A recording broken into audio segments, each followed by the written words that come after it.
Plus que 33 jours avant l'élection du président de la République de Côte d'Ivoire, notre invité est le directeur exécutif du Rassemblement des Oufouettistes pour la démocratie et la paix, le parti au pouvoir, âgé de 58 ans, ancien ministre de l'intégration africaine, chef d'entreprise qui exerce en Côte d'Ivoire et dans la sous-région ouest africaine. Adama Bictogo défend contre vents et marées la candidature du président Ouattara à la prochaine présidentielle et mobilise ses troupes en vue de l'emporter.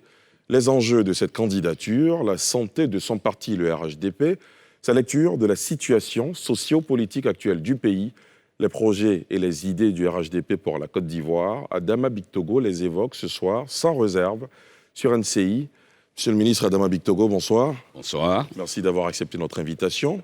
Merci. Avant de débuter cet échange, je vous propose de suivre le portrait de l'invité, donc votre portrait. Ah oui, d'accord.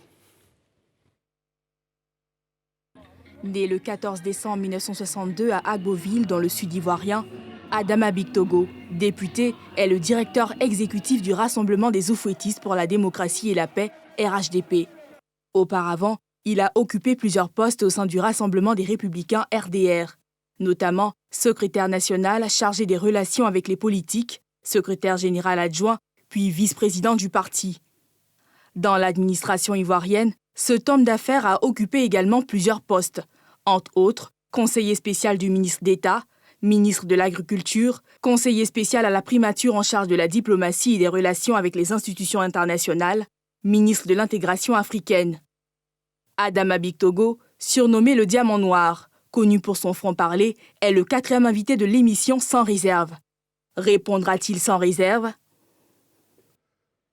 Monsieur le ministre Adama Bictogo, vous êtes prêt à répondre sans réserve à toutes nos questions? Tout à fait. Alors, plusieurs cadres du RHDP visent une victoire au premier tour de la présidentielle ivoirienne.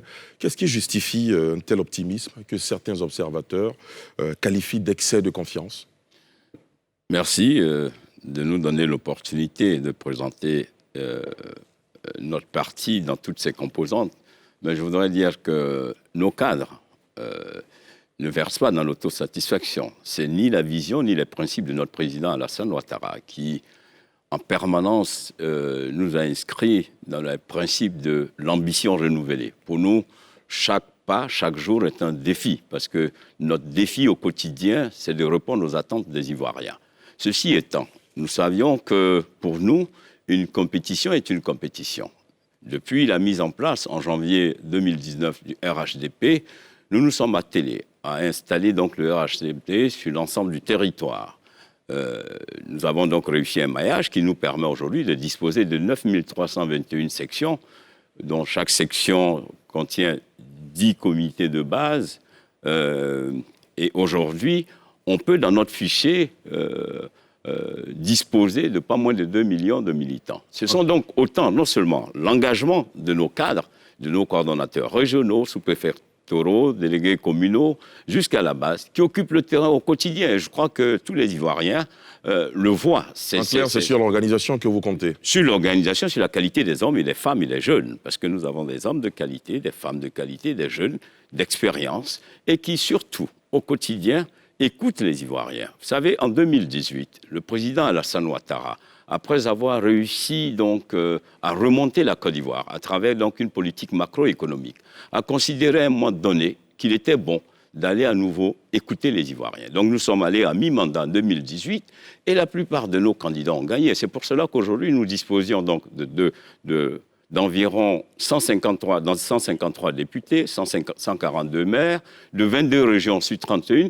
Donc nous avons une représentativité qui se traduit pratiquement par 70-75%. On voit bien que vous êtes très confiant dans vos forces, mais la candidature du président Ouattara est remise en cause par vos adversaires qui estiment qu'il ne devrait pas être dans la course. Ils demandent son retrait. Que répondez-vous? Mais d'abord, pour moi, ce sujet n'est plus d'actualité, parce que le Conseil constitutionnel... Il continue de le réclamer. Oui, il continue de le réclamer, parce qu'à la vérité, cette opposition n'a pas de projet de société. Cette opposition est dans l'incapacité de proposer aux Ivoiriens une offre politique. Ils ne sont donc pas prêts à aller aux élections. Donc, ils utilisent tous les moyens. À la vérité, le président Alassane Ouattara, il n'avait pas demandé il s'était déjà retiré. C'est lui qui a lancé le principe de la chaîne des générations. Et il l'a démontré le 5 mars, lorsqu'il a eu son discours devant donc, le Congrès. Et le 12 mars, conformément à ses engagements, conformément à l'homme de principe qu'il est, le parti s'est réuni et nous avons à l'unanimité désigné feu, paix à son âme, le Premier ministre Amadou Gon Coulibaly. Et le destin en a décidé autrement. Donc, de tous ceux qui parlent, il est quand même le seul qui soit allé jusqu'au bout de sa démarche. Donc pour nous aujourd'hui, l'opposition à la vérité, c'est parce qu'ils ne peuvent pas l'attaquer sur son bilan économique. Il a un bilan qui parle de lui-même. Il a un meilleur profil. Parce que l'avantage que nous avons dans cette élection, c'est que nous avons la possibilité de faire une analyse comparative entre deux anciens présidents, Laurent Gbagbo et Bédié, qui tous deux ont dirigé la Côte d'Ivoire. Et on peut aujourd'hui, quand on regarde les performances au plan de l'électricité, de l'eau, de la santé, des routes, on voit, les Ivoiriens, tous, voient bien que le président Alassane Ouattara a ressuscité la Côte d'Ivoire. Comment vous répondez à ceux qui estiment que c'est vrai que le Premier ministre Amadou Gon Coulibaly, qui avait été désigné par le RHDP pour candidater à cette présidentielle, s'en est allé.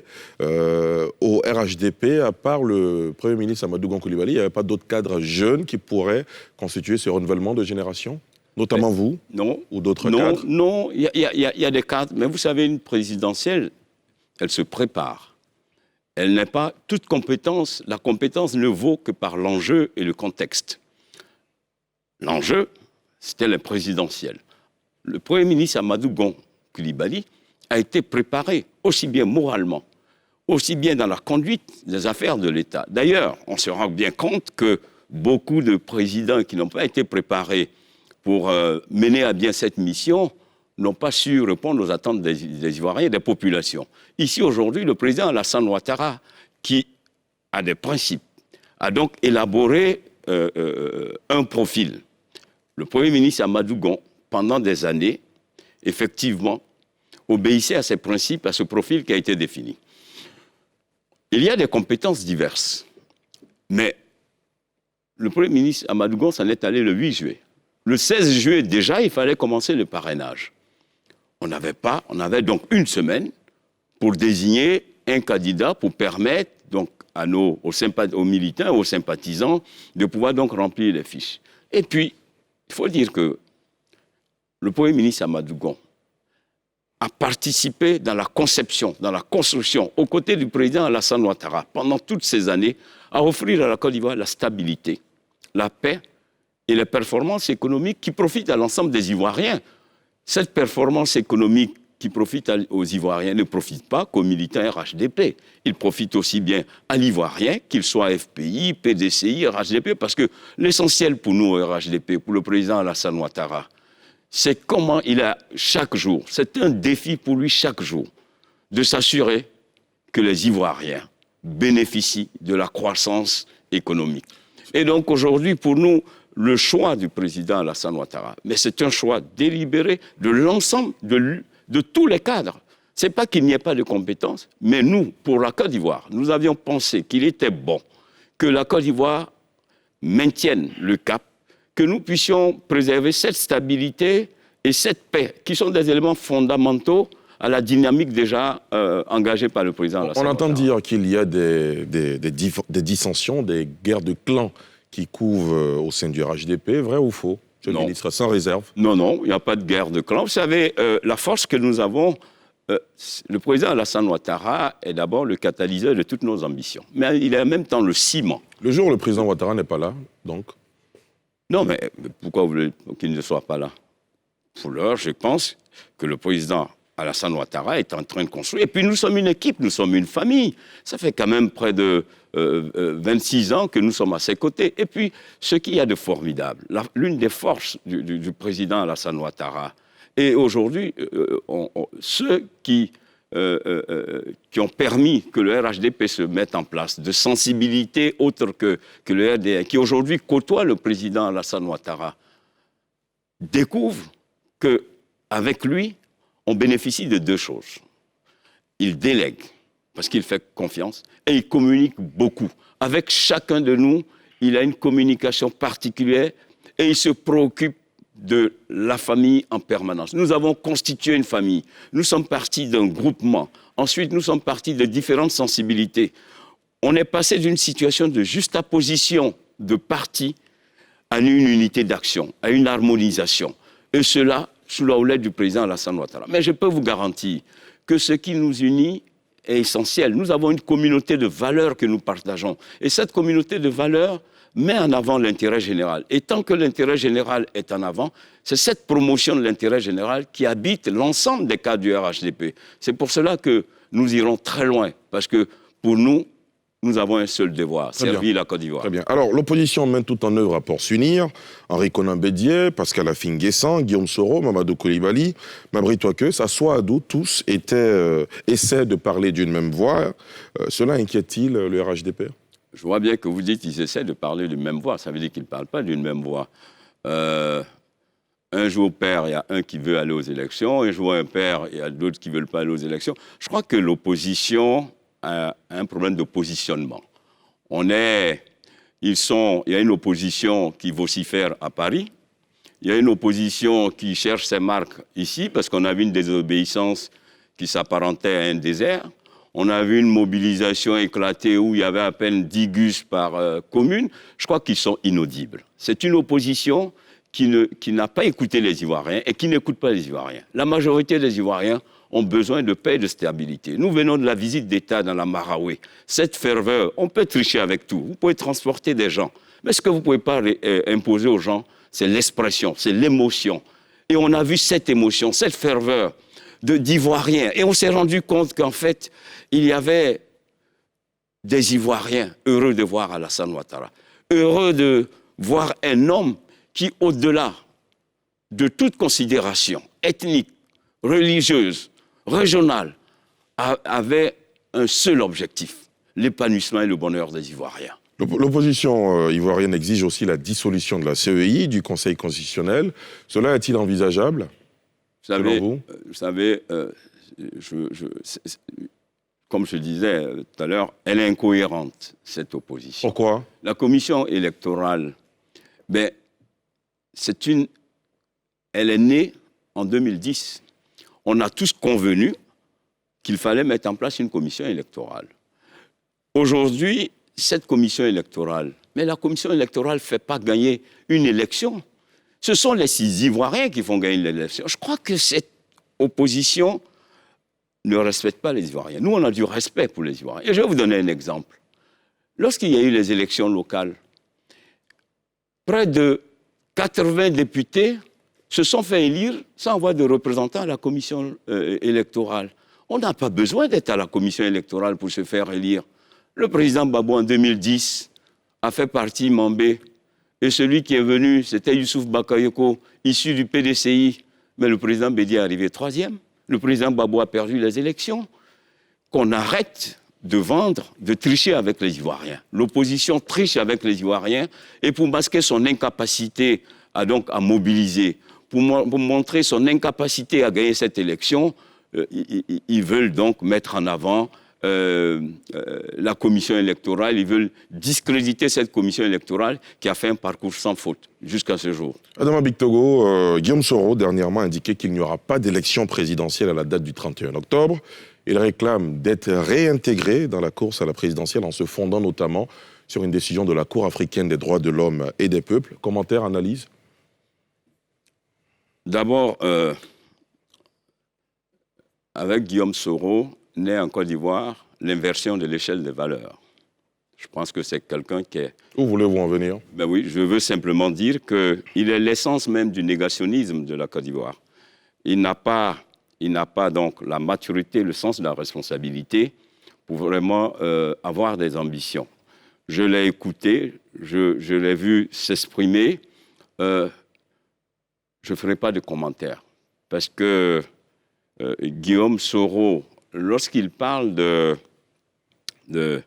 la tenue des élections, il veut créer une psychose qui n'en est pas une. Parce que cette élection, elle aura lieu le 31 octobre et elle se fera sans lui. il viendra en Côte d'Ivoire pour répondre devant la justice. Pour l'heure, Guillaume Soro n'est pas notre préoccupation parce qu'il n'est pas candidat. Nous avons 4 candidats. Nous avons le président Bédié, le Premier ministre Affi N'Guessan, M. Kwadwo Konan-Bertin, le président Alassane Ouattara. Nous, aujourd'hui, nous sommes en ordre de bataille pour aller à cette élection. Mais justement, le candidat déclaré que vous venez de citer, Henri Konan Bédié, Pascal Affi N'Guessan, pourrait se rétracter et ne pas aller finalement à cette élection. Cela vous inquiète-t-il? Mais vous savez, les règles démocratiques, justement, donnent la faculté à chaque candidat d'y aller ou de ne pas aller. C'est ça la démocratie. Mais ça n'entame en rien la crédibilité de l'élection. Justement, certains observateurs estiment que ça les pourrait entamer la légitimité. Je vous donne les fondements de la démocratie. Obliger quelqu'un à aller à une élection, c'est justement ne pas respecter les principes démocratiques. Une élection, la crédibilité, la légalité d'une élection ne se mesure pas au nombre de ses participants. Sinon, on aurait pris toute la population pour aller à l'élection et puis on dit tout le monde est candidat. Donc qu'il ne soit pas candidat, ça vous... Pas du tout. Nous avons une date constitutionnelle, c'est le 31 octobre. Il y a un processus qui a été respecté. À ce jour, au plan technique, la commission électorale a respecté toutes ces étapes. Le Conseil constitutionnel est une institution née de notre Constitution, a donc délibéré, les candidats sont connus. L'élection, elle est inclusive dès lors que vous avez déposé votre dossier. L'élection commence déjà par la révision de la liste électorale. Ils ont participé à la révision de la liste électorale. Ils se sont organisés pour déposer leur dossier. Mais tous, nous avons déposé notre dossier et nous étions dans l'attente, donc, soit de la recevabilité ou de l'irrecevabilité. Nous avons donc accepté tous que le Conseil constitutionnel se prononce. Ce qui aurait été logique et cohérent, c'est qu'à la limite, ils ne déposent pas leur dossier. On ne peut pas, nous en 2000... Ils estiment qu'ils peuvent déposer le dossier et puis négocier pour des conditions plus ouvertes. En 2000, lorsque nous nous étions opposés, parce que le pouvoir d'alors avait refusé que le président Alassane Ouattara soit simplement candidat aux législatives à Kong, nous ne sommes pas allés aux élections. Nous sommes restés 10 ans sans participer à l'Assemblée. Lorsque la Constitution nous a été proposée, le président Alassane Ouattara a appelé à voter non. C'est ça aussi le sens de la responsabilité, c'est d'assumer.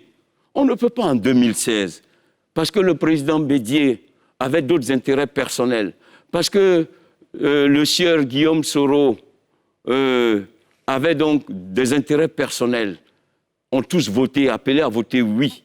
Et je me souviens encore que Mamadou Coulibaly, lorsqu'il s'opposait et il faisait comprendre justement à ces différents responsables politiques que si on votait cette loi, qui n'est pas une révision, qui est une nouvelle constitution, ça laissait libre cours au président Alassane Ouattara. Mamadou Coulibaly et Affi N'Guessan disent ne pas reconnaître cela, ils disent qu'ils évoquaient l'intention. Oui, mais vous savez, ce qui caractérise l'opposition justement, c'est dire la chose de son contraire. Alors, il y a un problème de moralité d'ailleurs qui s'oppose, parce que le président Bédié, en 2010, a dit que c'était son dernier combat. Mais là, il est à son premier combat, au point d'appeler à la désobéissance. Très bien. Le 4e candidat retenu, candidat indépendant, Kwadwo Konan-Bertin, une certaine rumeur indique que vous avez un deal avec lui en vue de le convaincre à participer à cette élection vaille que vaille. Le concerné sur ce plateau a démenti l'information. Comment vous réagissez? Non, on n'a pas besoin de deal. Vous savez, le RHDP est un parti non seulement qui a une bonne couverture sur l'ensemble du pays, c'est un parti fort de sa diversité. Parce que ce qu'il faut dire aux Ivoiriens, on veut faire planer les élections, la crise de 2010 sur l'élection de 2020. Mais nous n'avons pas le même contexte. C'est ni le même contexte juridique. Vous n'avez pas l'impression que c'est un remake? Pas du tout. Nous n'avons pas le même contexte juridique. Nous n'avons pas 2 armées, comme c'était le cas en 2010. Nous n'avons pas 2 administrations, comme c'était le cas en 2010. On ne peut pas. Parce que le sieur Soro piaille dans quelques restaurants de Paris et croire que parce qu'il piaille et que la crise de 2010 se transpose en 2020. Non, en 2020, il y a un pays qui fonctionne. Il y a des institutions qui fonctionnent. Il y a un pays qui, au plan économique, a performé au point aujourd'hui où la Côte d'Ivoire est considérée comme le pays le plus riche en termes de PIB devant le Nigeria et le Ghana. Voilà un pays où, au plan de la santé, au plan de l'électricité, vous prenez aujourd'hui, de l'indépendance jusqu'à 2012, la Côte d'Ivoire, il y a eu 2868 localités électrifiées.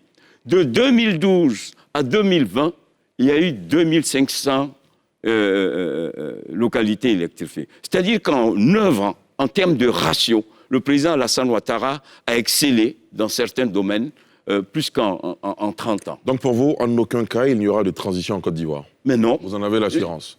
Il n'y aura aucune transition. Il faut rassurer les Ivoiriens.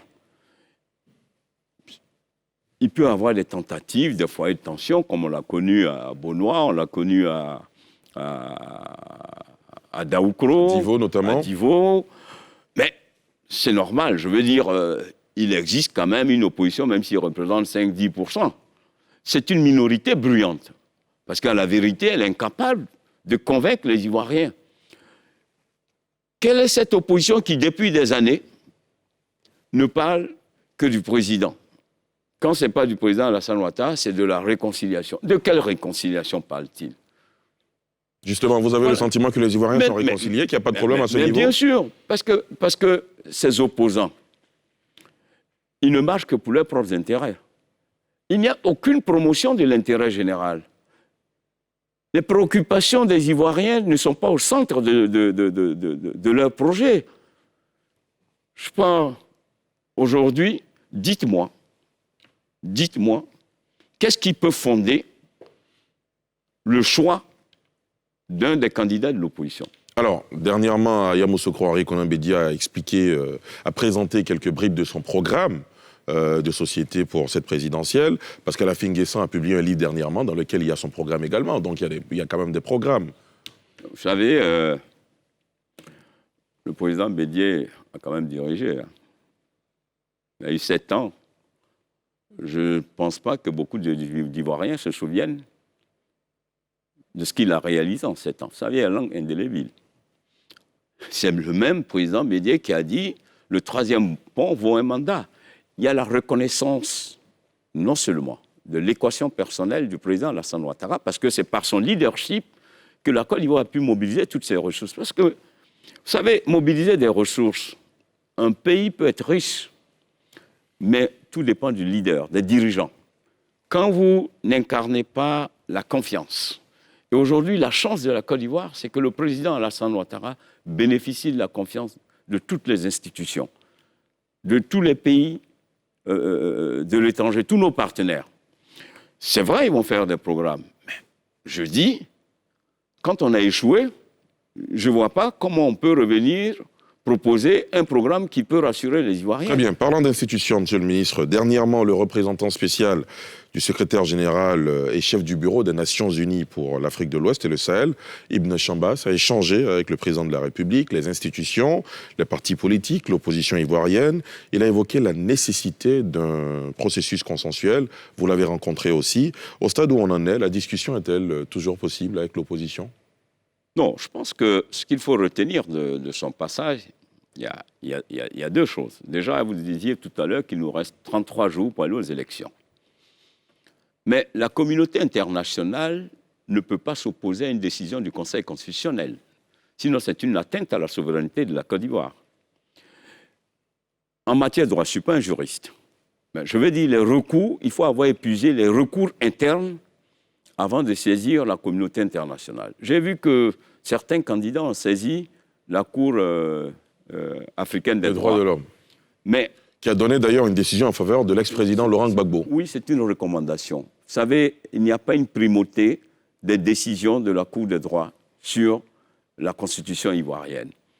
Il aurait fallu, je prends le cas, vous parliez tout à l'heure du cas Gbagbo, lorsqu'il a été jugé par contumace, mais ses avocats ont été saisis.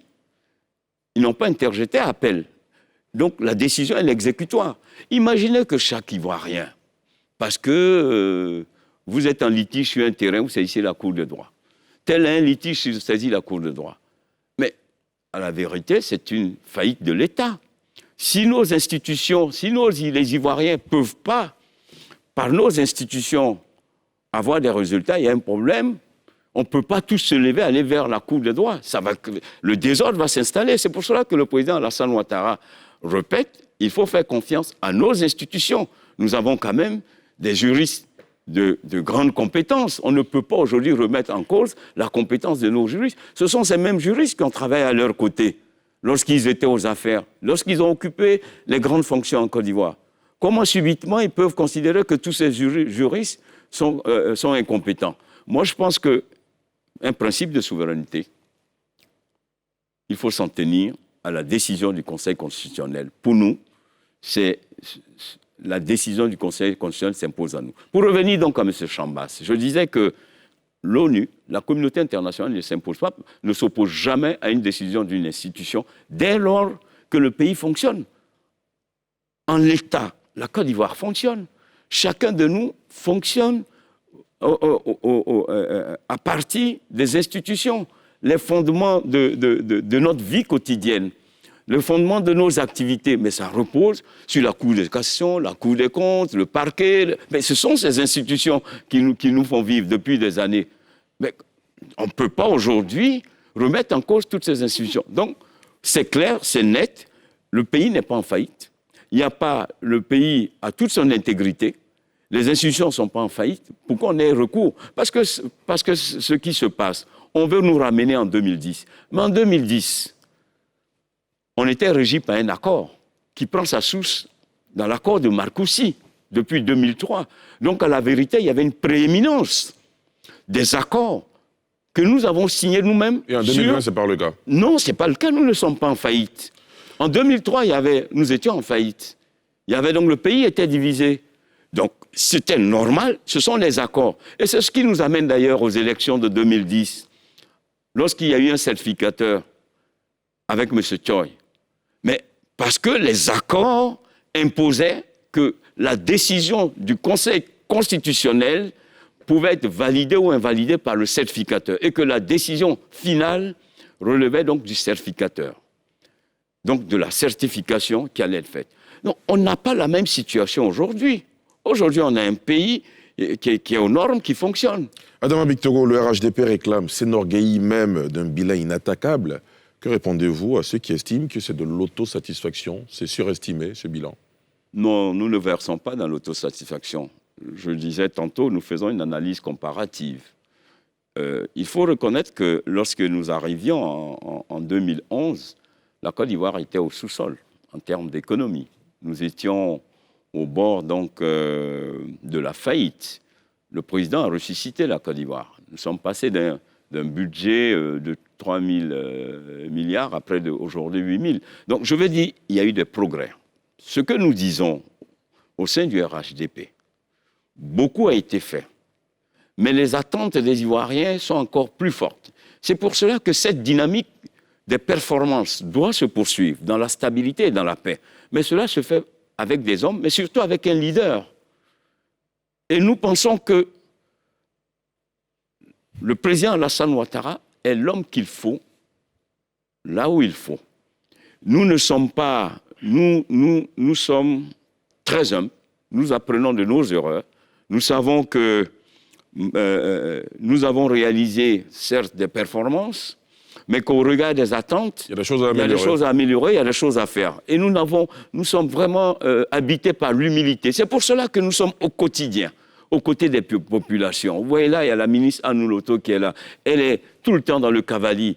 Il y a le ministre Brice Kouassi qui est là. Il est tout le temps à Didier Vie. Tous les ministres, tous les directeurs généraux, tous les animateurs politiques, les 9 321 secrétaires de section occupent l'espace. Nous pensons que c'est dans cette communion avec le peuple. Parce que le rôle du RHDP, nous jouons un rôle d'ascenseur social avec le parti. C'est-à-dire que nous remontons les préoccupations des populations au président, au gouvernement, mais nous amplifions aussi, nous relayons les réalisations du gouvernement auprès de la population. Et c'est ce rôle-là social que nous entreprenons. Et pour le mandat qu'il brigue de nouveau, le président Ouattara, quelles seront les actions prioritaires qui seront mises en œuvre? Quels sont les secteurs prioritaires? Comme je vous ai dit, il a en 2018 donc, lancé le programme PS-Gouv, un programme social très important.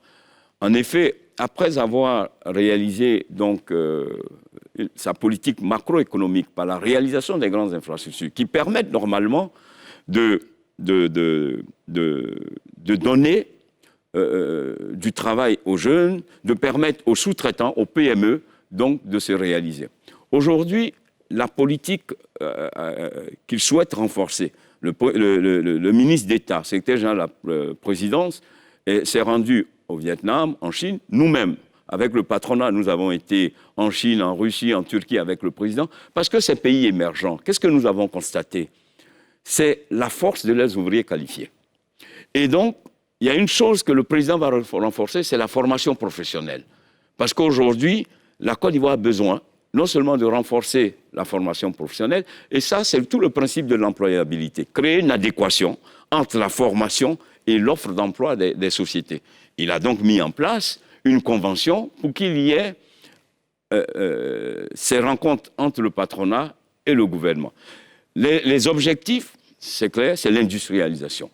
Aujourd'hui, vous voyez l'anacarde, avec la Covid, avec donc l'impossibilité pour l'Inde, la Chine d'acheter l'anacarde, on a vu comment les prix ont chuté. Donc il faut, c'est un programme, le président se projette d'atteindre 50% de transformation de l'anacarde en Côte d'Ivoire. Et c'est pareil pour le cacao. C'est pour cela d'ailleurs qu'il a posé la première pierre de l'industrie de cacao. Ce sont des domaines, dès lors que nous allons arriver à transformer 50% de ces produits d'exportation, c'est plus de 2 millions d'emplois que nous allons créer. Donc il y a l'emploi des jeunes, donc ça passe par la formation. Et ça, donc je vous ai dit tout à l'heure que le président a envoyé le ministre Achille Patrick et nous-mêmes avec le patronat. Donc, il y a le renforcement de la formation professionnelle, il y a l'industrialisation des produits d'exportation, et puis, il y a le renforcement des champions nationaux. Très bien. Le renforcement des champions nationaux est très important, parce que la croissance doit reposer pour près de 2/3 à partir des investissements du privé. C'est le secteur privé qui doit prendre le relais, et lorsqu'on arrivera à 2/3 d'investissement du secteur privé, alors vous verrez qu'il y aura, le taux de chômage va réellement baisser. Et c'est pour cela que le président a mis en place une plateforme de rencontre aujourd'hui entre les nationaux et le gouvernement. Et je pense qu'après le 31 octobre, c'est une donnée importante qui va donc changer complètement la donne au niveau donc, des affaires. Très bien. Adama Bictoro, dans cette émission également, il y a une autre rubrique, Face aux électeurs, dans laquelle vous répondez directement, sans réserve, aux questions des électeurs. D'accord. Nous allons pour face aux internautes plutôt.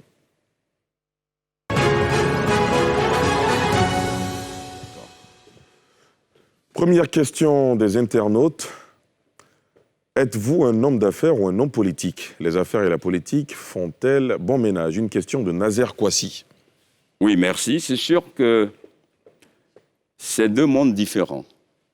Mais en même temps, c'est deux mondes de passion. Je suis un homme de passion, un homme d'engagement. Vous savez, quand vous allez dans les affaires, vous êtes dicté par la passion. Mais les affaires, vous êtes dicté par le rêve. Une chose est de concevoir, de rêver, de réaliser. C'est pareil, la politique.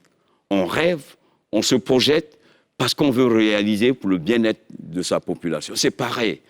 Les affaires, au-delà du caractère financier, c'est le nombre d'emplois qu'on crée. C'est ça votre satisfaction. Moi, tous les matins, j'ai 1000 employés. C'est de m'assurer que chaque matin, je me donne les moyens de voir ces 1000 employés heureux. Parce que derrière, c'est 10 personnes. Donc, c'est 10 000 personnes. Donc, c'est cette passion, cet engagement d'être au service de mon pays. Et donc, ma présence en politique, c'est faire valoir mon expérience. C'est l'engagement citoyen au profit de mon pays. Et je sais que l'expérience que j'ai dans les affaires peut aider dans la politique. Dans la politique. Très bien. Deuxième question d'internaute. La question nous dit ceci. Que pensez-vous d'un audit des finances publiques après chaque mandat présidentiel? Une question de Mamadou Koulibaly. Mais je pense qu'il ne faut même pas attendre après chaque mandat. L'audit, c'est quelque chose qui doit se faire soit trimestriellement. Assez régulièrement. Régulièrement, parce que, vous savez, diriger, c'est accepter aussi de se faire auditer.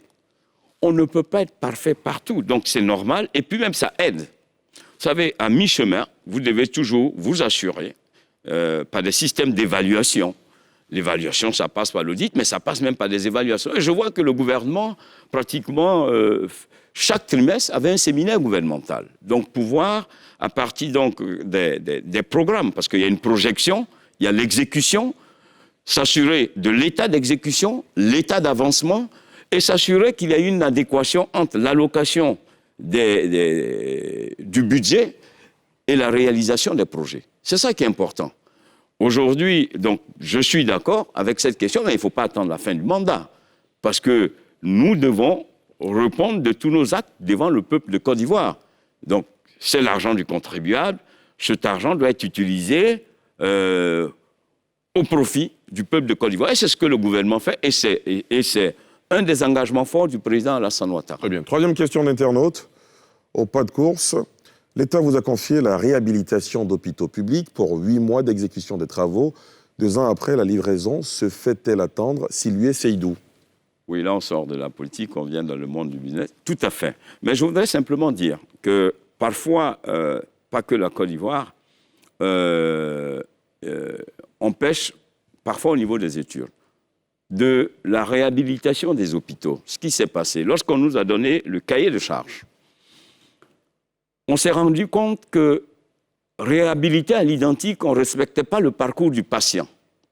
Donc nous avons demandé au gouvernement, qui a donc mis à disposition un cabinet, avec donc un coordonnateur, Dr Koné Mamadou, et avec nos équipes, nous avons repris, nous avons revisité le cahier des charges, au fin donc d'offrir aux Ivoiriens une réhabilitation d'hôpitaux aux normes internationales. Ceci était important, parce qu'il n'était pas bon que les Ivoiriens sachent que tel montant a été donné à telle structure et qu'on vienne se rendre compte qu'il y a eu juste de la peinture, qu'il y a eu quelques lumières qui ont été changées. Non, là vous avez des hôpitaux, et je vous invite à aller visiter les premières phases des hôpitaux d'Abobo, de Bassam, de Korogo, de Daloa. Vous verrez qu'en ce moment, c'est une vraie réhabilitation qui répond aux normes internationales avec du matériel de dernière génération. Et c'est ça la fierté aussi des Ivoiriens, parce que c'est fait par des Ivoiriens et il faut croire en la compétence des Ivoiriens. Prochaine question d'internaute. La question nous dit ceci. Expliquez-nous cette phrase qui est la vôtre. Tu n'es pas RHDP, tu libères le tabouret. Niamké à Anzo. Non, c'est pas que tu n'es pas RHDP, tu libères le tabouret. J'ai simplement dit les fonctions nées de la politique, les fonctions occupées du fait de ton appartenance au RHDP. Évidemment, c'est le cas de l'Assemblée. L'Assemblée, le président de l'Assemblée est lui-même d'abord député, donc issu d'une élection. Mais il est président de l'Assemblée parce que le RHDP a la majorité à l'Assemblée.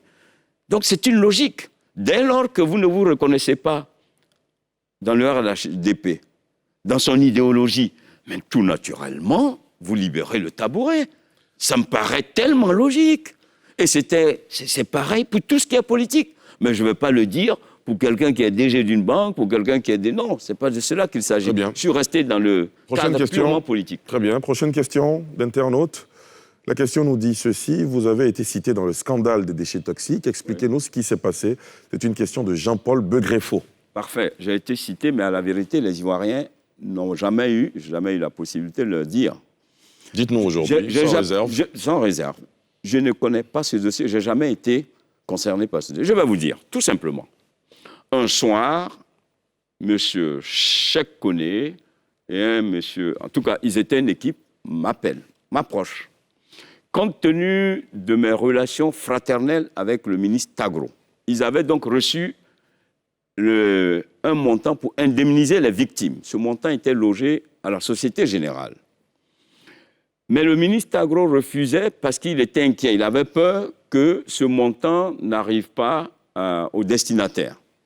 Donc, ils m'ont approché, je suis allé voir le ministre Tagro et je lui ai dit, bon, écoute, ils m'ont approché parce qu'ils ont une situation de blocage avec donc, la Générale. Il a adhéré, mais il a mis un cabinet en place. Il y avait le cabinet donc, de Maître Zinda Sawadogo, un cabinet anglais, donc ils ont mis en place un mécanisme. Le ministre Tagro m'a dit, écoute, pour éviter qu'il y ait des interprétations, ce serait bien que ton cabinet d'intermédiation, parce que j'avais un cabinet d'intermédiation qui existait depuis 2000, avec lequel je travaillais pour le compte de Bolloré à l'époque. Ce cabinet d'intermédiation a donc participé à la mise en place du mécanisme. Les fonds, sur 30 000 victimes, 23 000 ont pu toucher donc leurs indemnités au niveau de la générale. Mais ce qui est dit dans la Convention, c'est que lorsque le SULT, comme disait juriste, devait quitter la générale pour aller dans une autre banque, il fallait que je sois rémunéré du taux qui avait été indiqué dans la Convention. C'est ce qui a été fait. Je n'ai pas pris en espèces, ça a été un chèque qui a été fait, déposé sur le compte du cabinet. Donc j'ai eu un rôle d'intermédiation à la fin. Je ne sais même pas comment le bateau est arrivé. Donc on a moussé, on a créé une émotion autour de quelque chose qui n'était pas pour moi, à la vérité, délictuel. Au plan aujourd'hui de l'émotion, c'est un dossier non seulement qui m'a fait souffrir, mais qui a fait souffrir ma famille, mais j'étais intervenu juste pour permettre à des victimes d'avoir accès à leur indemnité. Mais je ne connais pas, je n'ai ni les tenants ni les aboutissants de l'arrivée de ce bateau en Côte d'Ivoire. Donc je suis plus intervenu pour aider des victimes qui avaient du mal à avoir accès à leurs fonds, et j'en paye après le prix. Très bien. Voilà. Donc moi aujourd'hui, c'est un dossier qui pour moi est classé, ça fait partie de la vie des hommes, ça fait partie aussi de ce qu'on peut vivre quand on est dans le monde politique, parce qu'à la vérité c'est ça, dès lors que vous êtes dans le monde politique, sinon ce genre de dossier, le nombre d'Ivoiriens qui interviennent auprès de telle ou telle autorité pour que telle soit payée sa facture, c'est juste une intermédiation. Mais ceci étant, je déplore le fait que dans la suite, moi je n'ai plus suivi, parce qu'on rentrait en campagne, je n'ai plus suivi. Je me suis arrêté parce que ma convention s'arrêtait dès lors que les fonds étaient toujours à la générale. Et d'ailleurs aujourd'hui, le directeur général de NCA était à l'époque à la Société Générale en charge des affaires juridiques, et il a suivi le dossier. Donc ce n'est pas un dossier où je me sens vraiment concerné. Et je suis intervenu à la justice en tant que témoin. Je ne suis pas intervenu parce qu'il y avait un problème de culpabilité. Non, je suis intervenu en tant que témoin.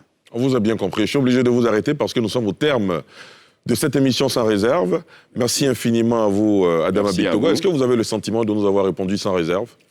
Oui, et je voudrais profiter donc de cette opportunité pour dire aux Ivoiriens que nous sommes tous jaloux de notre pays, de notre paix, de notre stabilité, de notre performance économique. Et qu'aujourd'hui, il n'y a qu'une seule alternative crédible qui demeure. C'est la réélection du président Alassane Ouattara. Là, on a l'impression de vous voir en campagne. Oui, non, je ne suis pas en campagne. Je m'adresse à tous les Ivoiriens parce que la Maraoué et le Moronou nous ont montré que c'est l'ensemble, la majorité des populations, non seulement aspiraient à la paix, à la stabilité, mais souhaitaient voir le président Alassane Ouattara rester au devant de la scène. Merci beaucoup, M. Adama Bictogo. Merci d'avoir accepté notre invitation. Merci à vous, chers téléspectateurs, de nous avoir suivis. Excellente suite de programmes sur la nouvelle chaîne ivoirienne. Bonne soirée.